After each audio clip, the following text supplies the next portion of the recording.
रात के 1:30 का समय था। अचानक कमरे में गोली चलने की आवाज से प्रीति की आंखें खुल गईं। उसने बिस्तर से उठकर तेजी से कमरे की लाइट जलाई।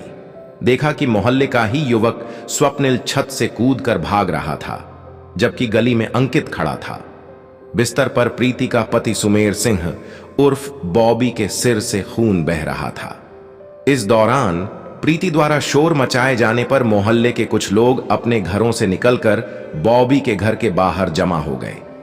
दोस्तों, आखिर क्यों स्वप्निल प्रीति के पति को मरना चाहता था? आखिर प्रीति के स्वप्निल के साथ क्या संबंध था?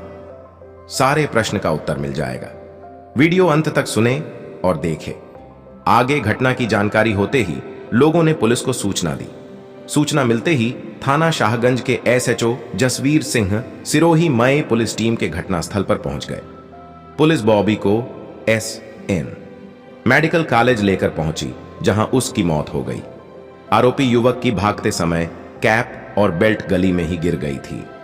यह बात 27 अगस्त 2022 की है। यह घटना आगरा के थाना शाहगंज के प्रकाश नगर में आधी रात के बाद घटित हुई थी। यहां रहने वाले 28 वर्षीय टेंट हाउस के मालिक बॉबी की रात के समय गोली मारकर हत्या कर दी गई थी। जिस कमरे में गोली मारी गई उसमें पत्नी प्रीति व उसके 3 बच्चे भी सो रहे थे। अस्पताल से पति की मौत की खबर आते ही घर में कोहराम मच गया। इस घटना से मोहल्ले में सनसनी फैल गई। पुलिस ने मौके की कार्रवाई निपटाने के बाद अस्पताल से ही शव को पोस्टमार्टम के लिए मोर्चरी भेज दिया। प्रीति ने पड़ोस के 2 युवकों पर पति की हत्या करने का आरोप लगाया। इस संबंध में बताया कि 3 महीने पहले उसके पति का पड़ोसी युवक स्वप्निल उर्फ शिवालिन से झगड़ा हो गया था।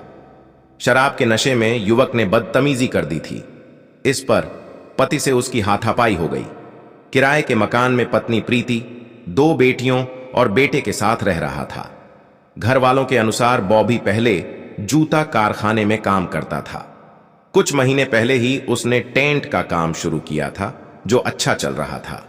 उसका कमरा मकान की दूसरी मंजिल पर था। घटना की जानकारी होते ही गांव शिल्ला से भी परिजन आगरा आ गए। शाम लगभग 4 बजे पोस्टमार्टम के बाद बॉबी का शव परिजनों को सौंप दिया गया। परिजन शव को रामनगर पुलिया पर ले आए। उन्होंने शव को सड़क पर रखकर जाम लगा दिया। उनकी मांग थी कि आरोपियों को जल्द गिरफ्तार किया जाए। इसके साथ ही मृतक के घर वालों को मुआवजा दिया जाए। मृतक की पत्नी प्रीति अपने बच्चों के साथ सड़क पर बैठ गई। उसका रो रो कर बुरा हाल था। जाम की सूचना पर थाने से पुलिस फोर्स पहुंच गई। पुलिस ने लोगों को समझाने व वहां से हटाने का प्रयास किया।